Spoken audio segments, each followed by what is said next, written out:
Hey guys, welcome back to Wrestling News 365. Hope everyone is doing very, very well, having a good Saturday. As always, there is a ton of news stories to get into today, especially coming out of last night's edition of Friday Night SmackDown on Fox. So let's get straight into today's story. Let's start off talking about the release of Steve Cutler from WWE. Now, obviously, this is a story that lots of people are talking about for a variety of reasons, but we got some more information, it would seem, about why Vince McMahon, WWE Chairman and CEO, was, quote, livid over Steve Cutler getting COVID-19, which possibly was a factor into him being released by the company. And as we mentioned yesterday, WWE released Steve Cutler from his WWE contract on Thursday, as always wishing him the best in his future endeavours. Now, it's been reported since then that Cutler was released after he had heat with WWE Chairman and CEO Vince McMahon from a positive COVID-19 diagnosis in January.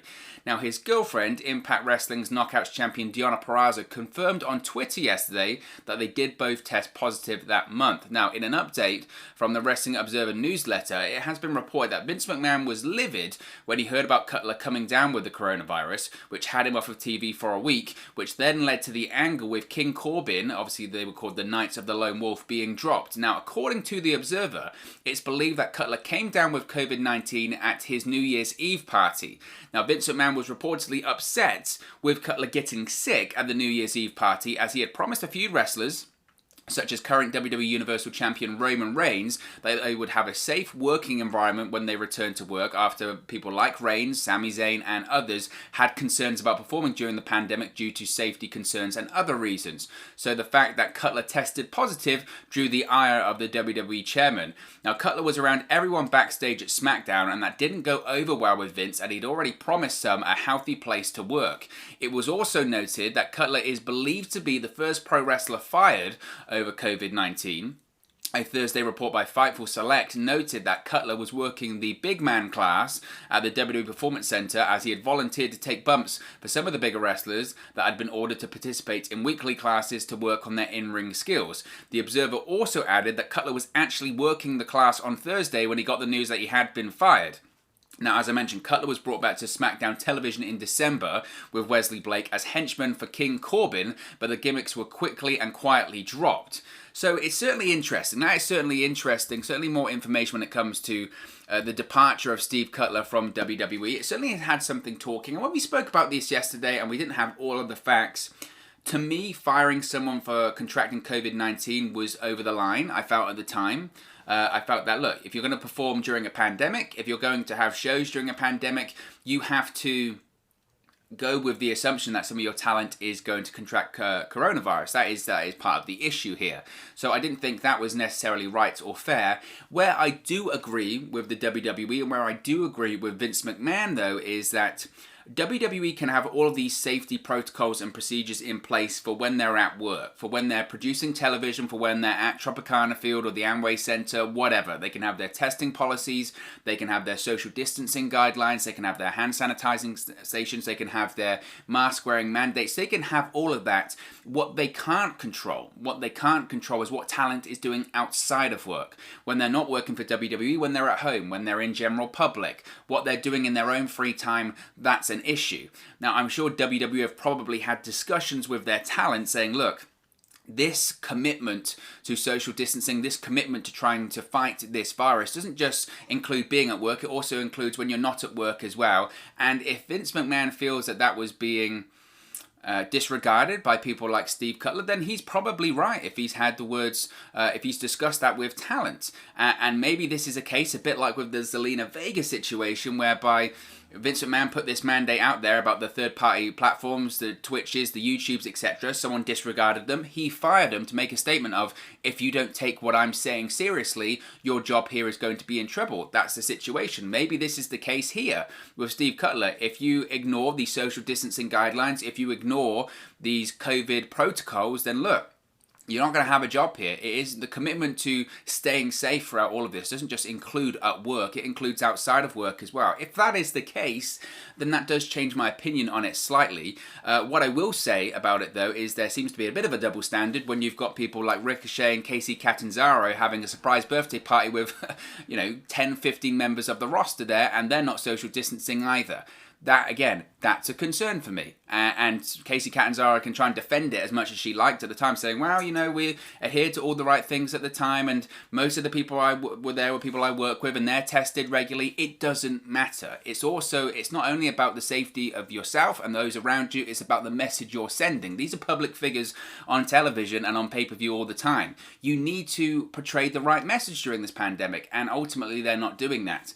And I know people have said about the New Year's Eve party, what, they're not allowed to attend a New Year's Eve party? They're not allowed to live their life? Well, frankly, no. No, I mean, ultimately the choice is theirs, and certain countries and certain states have different laws. Over here in the UK, the answer would be no, you can't. You can't attend a New Year's Eve party. Why? Because it's against the law right now. We're currently in a lockdown.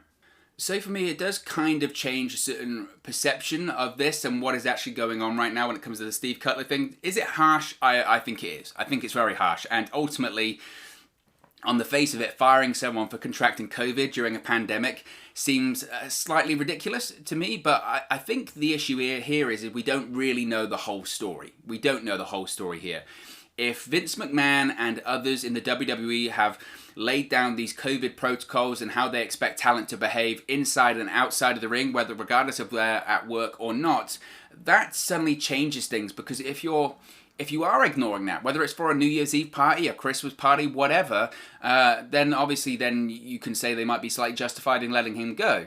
Again, the issue is that there seems to be a bit of a double standard, because we have seen situations where certain talents aren't adhering to social distancing, mask wearing, etc. outside of the ring, and they're still working with the company.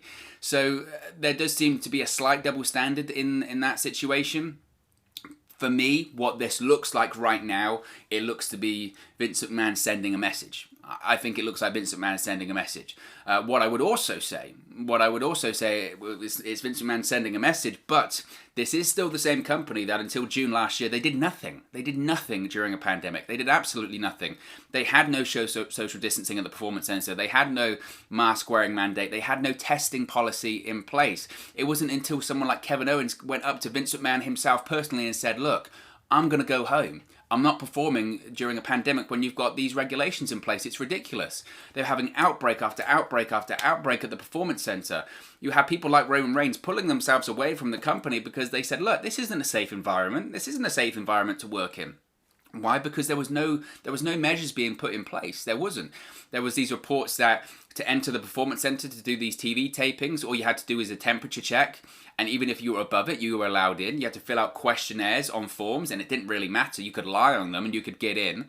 So rightfully so, people were upset at the time. And again, I'm grateful and I'm glad that WWE have upped their game when it comes to their protocols, when it comes to the pandemic, and they are slightly taking it seriously now. Thank the Lord. You know, they do have all of these protocols in place, whether it's testing, mask wearing, social distancing, hand sanitizing, you name it. It's absolutely the right thing to do. But it doesn't change. For a long period of time last year, they did nothing. They did absolutely nothing. You had these reports coming out from Kevin Dunn saying, oh, don't wear masks on screen. Why? Because we can't hear you and we can't see your reactions, all that kind of stuff. It doesn't look good for television. Well, too bad. Too bad if it doesn't look good for television. It's about saving lives and sending a right message during a pandemic where people have died. So that idea is ridiculous. You have people like these reports coming out, Vince McMahon thinks it's just the flu or it's not that serious or doesn't believe it. Well, they believe it now, but again, it's talk about a 180 of not believing in it and now firing someone for contracting it. It's certainly a massive difference. Again, I think personally it's Vince McMahon sending a message, and I think we don't know the whole story here. So it certainly is an interesting situation. As far as their New Year's Eve party goes, it wasn't the right call, in my opinion. It wasn't. Now, wherever they live, is it against the law? No. Over here in the UK right now it would be, but they don't live in the UK, obviously. Again, I think it's about the message, and I think it's about Vince McMahon trying to send one, and maybe not the right message being sent from the likes of Steve Cutler and others. In terms of his next move, what will he do next? I would suspect he'll probably go to Impact, where Deonna Purrazzo is, once his 90 days is up, but I think this is a story that's going to continue to rumble on over the course of the next couple of days. It does seem to be more and more information that's coming out about it, so we'll have to wait and see when it comes to that. We also have some more information when it comes to Roman Reigns and Edge at WrestleMania. Of course, it's been heavily rumoured and reported that Edge will indeed challenge Roman Reigns for the Universal Championship at WrestleMania, but WWE reportedly has not decided on the winner of the Universal Championship match at WrestleMania 37. Now, as I just mentioned, the current plan is for WWE Hall of Famer Edge to challenge Roman Reigns for his Universal Championship in one of the WrestleMania 37 main events, but the Wrestling Observer newsletter is reporting that there is no plan in place right now as to who will win the match. On a related note, the Wrestling Observer also pointed out that there is a notable difference with Edge and Daniel Bryan working on the WWE creative team. It's notable how Edge and Bryan were the two superstars who got substantial promo time leading into the Royal Rumble match, and the 47-year-old Edge is the one pushing for a main event title shot at WrestleMania, while the 39-year-old Daniel Bryan is constantly pushing to get other wrestlers over. Now, when it comes to that part, I really wanted to mention that part that the Observer mentioned there, because it does feel a bit like a backwards shot, doesn't it? The 47-year-old Edge is going into the main event while the 39-year-old Daniel Bryan is putting over younger talent. Do me a favour, okay? For me, I think it's different philosophies when it comes to pro wrestling. If you're trying to argue that Edge isn't about putting people over, he spent all week going to every single brand, and he's been in multiple segments, shaking the hands of Damian Priest, sharing a ring with Finn Balor and Pete Dunne, having a segment with Karrion Kross, shaking the hand of Shinsuke Nakamura, fist bumping Sonya Deville. He's putting talent over, and this narrative that, oh, you had a part-timer win the Royal Rumble, you had another old guy win the Royal Rumble, the story is unbelievable. The story is so good that you can't even believe that it's true. A guy retires, he's forced to retire 10 years ago. 10 years ago. And he manages to come back. It's miraculous. He recovers and he wins the Royal Rumble match. On night 2 of WrestleMania, it's 10 years to the day that he had to retire and relinquish the World Championship. He could 10 years later be in the main event of WrestleMania and win the World Championship. Stories like that just, they don't exist. They are so rare. And if WWE passed up the opportunity to tell that story, people would be unbelievably scrutinizing them and criticizing them. It's an incredible story to tell. So people that are complaining about Edge winning the Rumble, they're looking for something to complain about, frankly. That's what they're doing. That is what they're doing when it comes to that. And when it comes to Daniel Bryan and Edge being differently, would I like to see Daniel Bryan win more often? Yeah, of course I would. But again, I like with that opening story, we don't know the whole story here. When it comes to Daniel Bryan, maybe he said to WWE, you know, I don't have a lot of time left in the ring. Maybe we don't know. We don't know. And again, it's different philosophies. It's completely different philosophies. Edge is looking at it as this is an unbelievable story to tell. Let's tell the story. Daniel Bryan's kind of saying, look, I've had my WrestleMania main event. I've had my WWE Championship runs.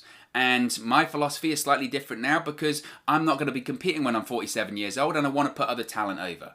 And if that's Daniel Bryan's prerogative, fine, fine. He put over Cesaro last night on SmackDown. Awesome. He tapped out to the sharpshooter. No one saw that coming.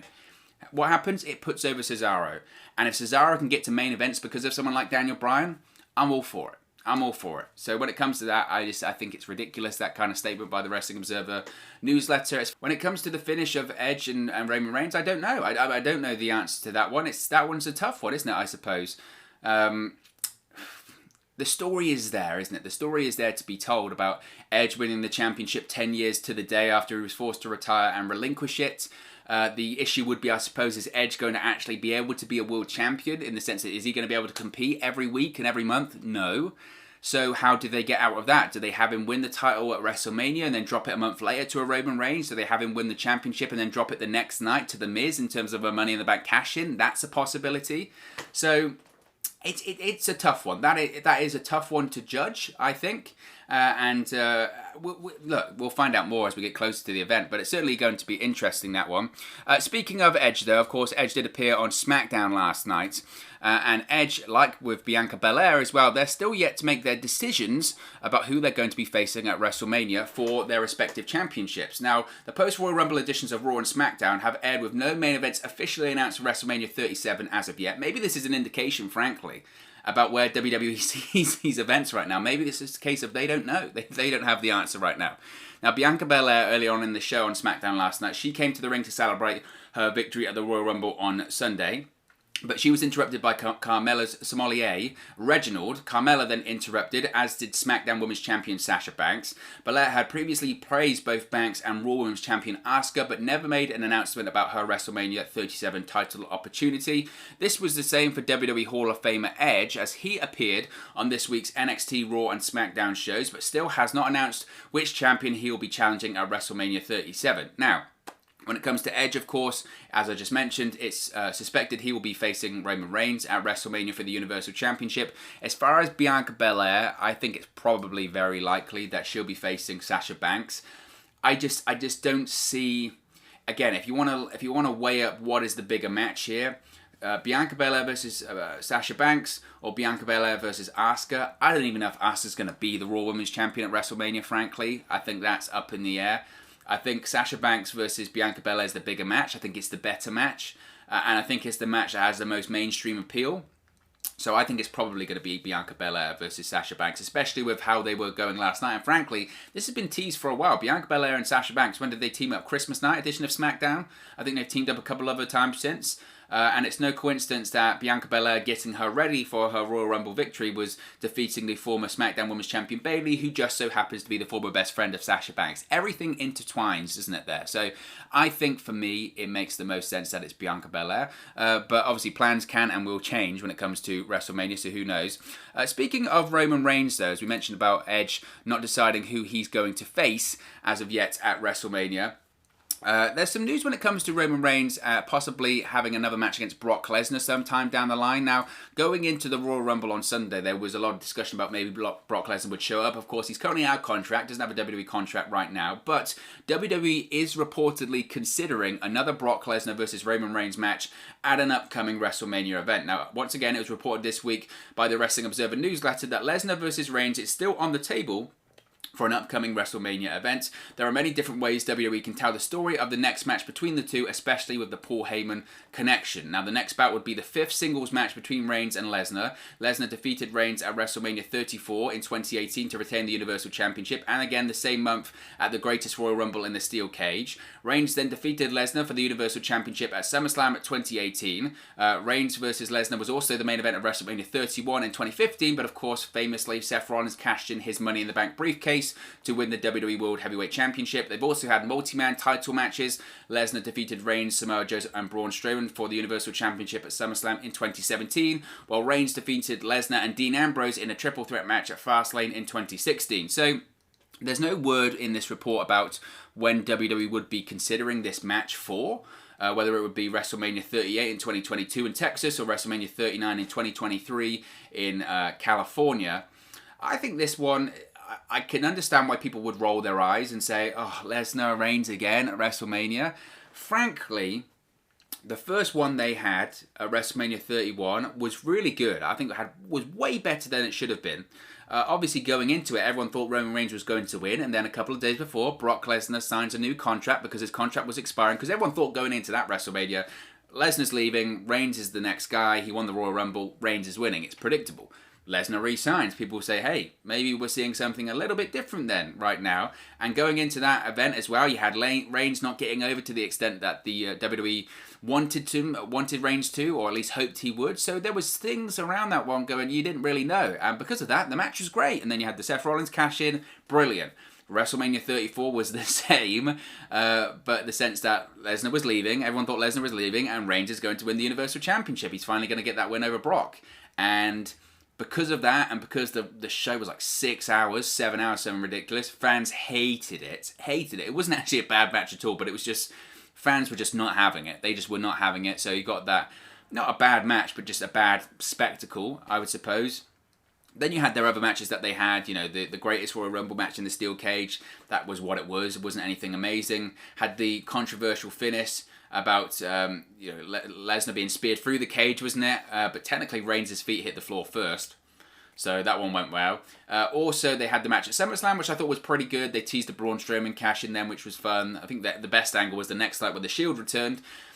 I don't hate it. I don't hate it. I would be totally against it if we didn't have the Roman Reigns Paul Heyman connection.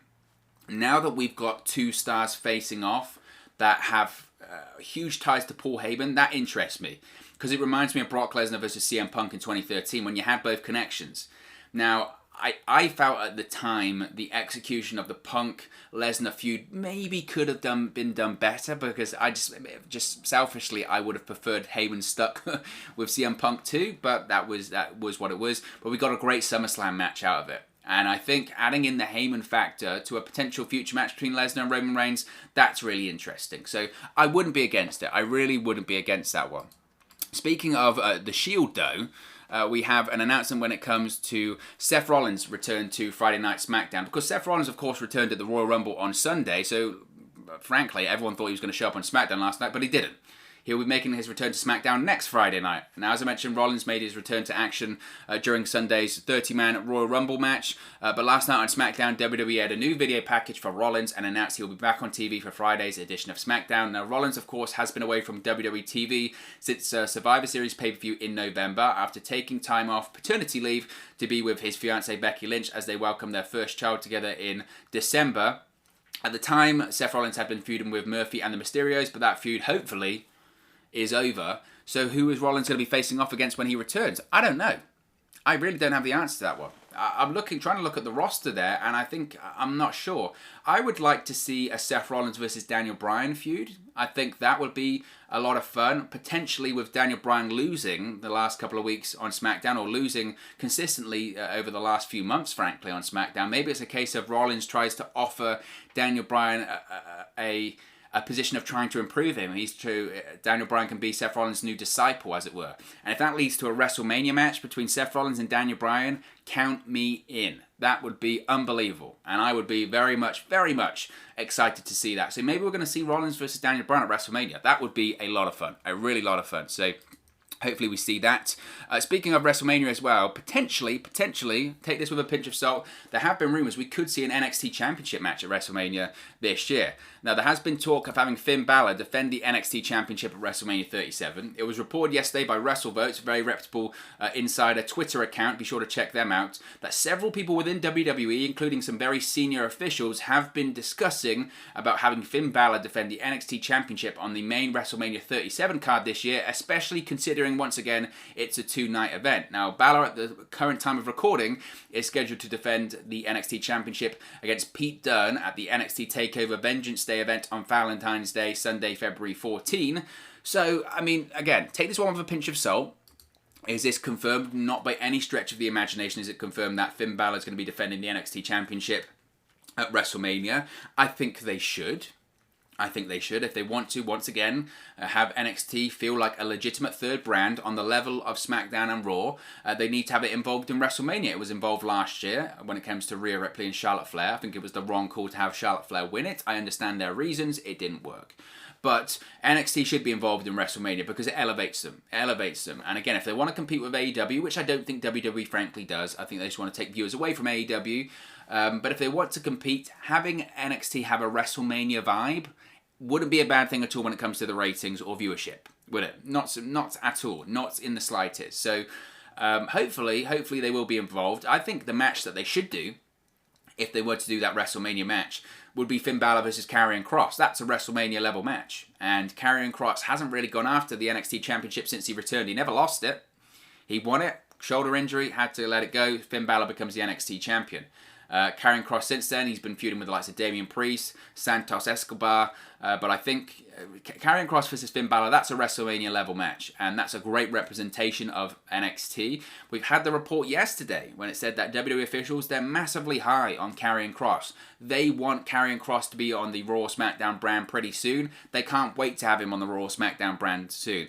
How about getting a bit of ahead of yourselves, getting yourself a head start, featuring Karrion Kross on a WrestleMania card with a big championship victory, getting him already, interacting with those Raw SmackDown events? That's not a bad thing whatsoever. So I really hope this happens. And again, considering it's a 2-day show, you need matches, you need big time matches. That report came out as well. WWE needs those big featured matches. Put an NXT Championship on there. You know, load the show. So hopefully we could see that at WrestleMania. Some sad news yesterday. We learned about the passing of wrestling legends Butch Reed. Now, Reed passed away yesterday at the age of 66. His official Instagram account noted that he passed away due to heart complications. It was announced earlier this week that the former World Tag Team Champion had already suffered 2 massive heart attacks in 2021. There was a couple of statements released by WWE and AEW on the matter. AEW tweeted, quote, "All Elite Wrestling joins the wrestling world in mourning the death of Butch Reed. Our thoughts are with his family, friends, and fans."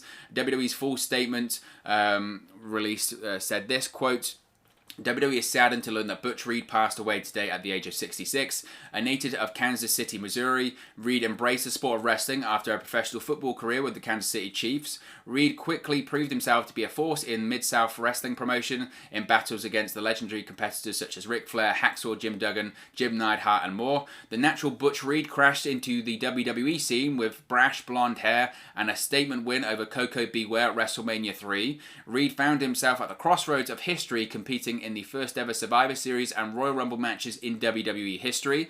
After a match against Macho Man Randy Savage at WrestleMania 4, Reed departed WWE and would go on to partner Ron Simmons in WCW as the tag team Doom. Doom would defeat the Steiner brothers at Capital Combat to claim the NWA tag team titles. Following a hugely successful run as WCW World Tag Team Champion, Reed and Simmons would eventually share the ring for a one-on-one steel cage match showdown at Super Brawl 1. WWE extends its condolences to Reed's family and friends, and obviously we echo that. Sympathies, prayers, and thoughts go out to Reed's family, friends, and fans during this very, very tough time. Butch Reed, what more needs to be said? The guy was a trailblazer. I was a huge fan of Doom, and like I mentioned, full transparency, it was before my time. But obviously, being a fan of pro wrestling and just historian of pro wrestling, going back to watch everything I can all the time, I was a huge fan of Doom. I just felt they were so ahead of their time. So ahead of their time. The look, the presentation, him, Butch Reed, Ron Simmons, Teddy Long, I just loved it. I absolutely loved it. And it was such a sad story to hear yesterday. So thoughts, sympathies, and prayers go out to Butch Reed's family. Let's also talk about Cesaro, because there's also talk about Cesaro's future recently. Of course, he won last night on SmackDown, defeated Daniel Bryan. So previously I had the report that Cesaro's WWE contract was set to expire after WrestleMania this year, but good news for WWE fans, because Cesaro has reportedly signed, or at least verbally agreed to, a new deal. This is according to Dave Meltzer in the latest edition of the Wrestling Observer newsletter. It was also reported by PW Insider that Cesaro had signed a new deal, so Cesaro is staying with WWE. Now, Dave Meltzer in his report noted that Cesaro was originally slated to be in Shinsuke Nakamura's spot in the Gauntlet match on SmackDown last month, which was won, of course, by Adam Pearce. Now, the idea of a babyface run running through everyone before getting screwed at the end was Daniel Bryan's idea. Bryan had picked Cesaro to be in that spot, but it was switched to Shinsuke Nakamura because Cesaro hadn't signed his new deal as of yet. Now, the report noted that WWE has not followed up with Nakamura being pushed as a top babyface since he wasn't originally pegged for that spot. Nakamura is essentially in the same spot he was before, however, as a babyface. It was added that Nakamura has been told that his role is to make new stars. Well, there's a lot to break into that one. The bit about Nakamura's role being told to make new stars is ridiculous. I mean, I think he's still in his late 30s, I think, but he's still in his 30s. It's a joke. Nakamura is one of the best wrestlers on the roster. He's one of the best characters on the roster. He deserves way better. When it comes to Cesaro, it was an interesting reaction when it was announced yesterday that Cesaro, or the report came out that Cesaro had re-signed with WWE, because a lot of fans were really upset about it. Oh, why is Cesaro staying with WWE? He should go to AEW, blah, blah, blah. We don't know if Cesaro is unhappy or not in WWE. We don't know. Maybe he's very happy where he is. Maybe he would love to be in the main event. Everyone would like to see Cesaro in the main event. Everyone would like to see Cesaro be world champion. I would. Everyone's been saying it for years, how underutilized and underappreciated someone with the skill and ability that Cesaro is, but maybe he doesn't mind. Maybe he's happy in WWE. Maybe he's in the best company, or the biggest company, at least in the world, and he's getting paid, I would assume, very, very well. He's been there a long time. He's obviously very well respected backstage. And look, some people, they know where their spot is. You know, we've had all these people throughout time say, look, my spot was where it was to help make new people and get people to the next level, blah, blah, blah. Maybe Cesaro's happy. There's kind of this idea that just because Cesaro isn't featured in the main event that he must be really unhappy, and that isn't the case. We don't know. And maybe it's a very good deal. Would he have done excellent in AEW? Yes. Maybe. I mean, look at Miro right now. I think everyone thought Miro was going straight to the main event, and that isn't the case. He's once again in wedding angles, which is what he was doing in WWE. So, I don't know. Look, good for him. If he's got a good deal, a good contract, especially in the current climate, not a bad thing. Not a bad thing. And if signing this new deal gets him more featured and into main events, then I'm all for it. He beat Daniel Bryan last night on SmackDown. That ain't a bad thing either. So Cesaro is going to be sticking around with WWE at least for the foreseeable future. There's an interesting about Angel Garza as well. This is a really interesting story because WWE reportedly had Angel Garza scheduled for a comedy spot in the men's Royal Rumble match last Sunday. Now, Garza did not appear in the 2021 Men's Rumble after a late decision to replace the Raw superstar with Otis from SmackDown. This is according once again from the Wrestling Observer newsletter. While Otis had been advertised at one point, he ended up actually being pulled from the match internally and then replaced by Garza. Now, Garza was at Tropicana Field for the Royal Rumble pay-per-view and was originally booked to do a comedy spot where he would run in, tear his pants off, as he often does, and then be eliminated right away. Now, as of right now, there's no word as to why Garza was pulled from the match. Now, it was noted that it was a last-minute decision. Garza really hasn't been featured in a regular Raw storyline since his feud with Andrade ended back in mid-October. His last appearance came on January 4, where he dropped the 24/7 championship to R-Truth on Legends Night. He's worked the last 4 episodes of Main Event, picking up victories over Ricochet, Humberto Carrillo, and Akira Tozawa, and one loss to Tozawa as well. So, people, I want to say again, you can look at this a lot of different ways. People looked at this going, oh, Angel Garza being screwed. He was going to be in the Royal Rumble match and he was taken out. To be honest, if I'm going to be brutally honest, I would rather have him not in the match if it was going to be a comedy spot like that. Angel Garza is a guy with a ton of potential and a ton of talent. His rise to the main roster was meteoric last year. And I think he's done a good job. I know some people, they aren't his biggest fans. I think he's got a lot of potential. And I know some in WWE do think so as well. Paul Heyman was a big fan of his. He's no longer in a position of power. Maybe that's why Angel Garza has gone down the card slightly, if you will. But I would rather him not be in the Rumble, frankly, instead of him being in there, tearing his pants off and being eliminated straight away and being on a comedy spot. Because that stuff sticks to you. Then Garza's a comedy guy. Now, I guess the counter-argument to that could be, well, he already is a comedy guy. He was competing for the 24/7 championship. It just feels like Angel Garza, I don't know. I think he's incredibly talented and I think he deserves better. For a while, I felt like he was going to be involved in a storyline with the returning Eva Marie. Where is Eva Marie, by the way? By all accounts, she is under contract and she is on the internal roster, but she hasn't debuted yet, and we're in February. That story's been going around since December, November, maybe even before that. So I don't know, but it feels like they don't know what to do with Angel Garza right now, and that seems frustrating. And finally, Parker BoudreauX, is that how you say it? Top prospect Parker BoudreauX has reportedly signed a developmental deal to work with WWE. Now, why is this news, of course? Well, he recently made pro wrestling headlines after receiving a nod from Paul Heyman. He also appeared in social media photos with Eva Marie at her Royal Rumble viewing party in California last week. Now, the Wrestling Observer newsletter is reporting that BoudreauX has signed a developmental deal with WWE. BoudreauX reportedly quit the University of Central Florida football team to pursue a career in pro wrestling. He missed last season due to a concussion, but was to come back in 2021 for his senior year. The school just released their roster for next season and Parker was not included, and they then confirmed that he left the team. The 6'4", 301-pound BoudreauX has been compared to a young Brock Lesnar and was backstage for the January 20 NXT TV show, but there's no word on yet when he'll make his debut. I would think he's not going to make his debut for a while unless he picks up the sport as quickly as a Brock Lesnar does. It's interesting because he's obviously been compared to Brock Lesnar because of Heyman's not calling him the next big thing, but also the fact that he looks like a young Brock Lesnar. And the issue with that is, because you look like someone doesn't mean you're going to be them, okay? So we'll have to wait and see. Again, does he have the genetics? 6'4", 301 pounds, looks like a hoss. He's an athlete because he played American football. It doesn't mean he can transition over like that. You know, some people have it, some people don't. Some people learn it, some people get there eventually. But because you look like Brock Lesnar doesn't mean you are Brock Lesnar. I think that's a little bit of the thing. But if Paul Heyman thinks there's talent there, who are we to argue with that? So certainly, I think a lot of people are going to be watching his career very, very closely. There's pressure on him. There's a lot of pressure on him already. The nod from Paul Heyman, the links to Brock Lesnar. There's going to be some comparisons all the time when it comes to Parker BoudreauX, but fingers crossed he does well. I hope that he does very, very well.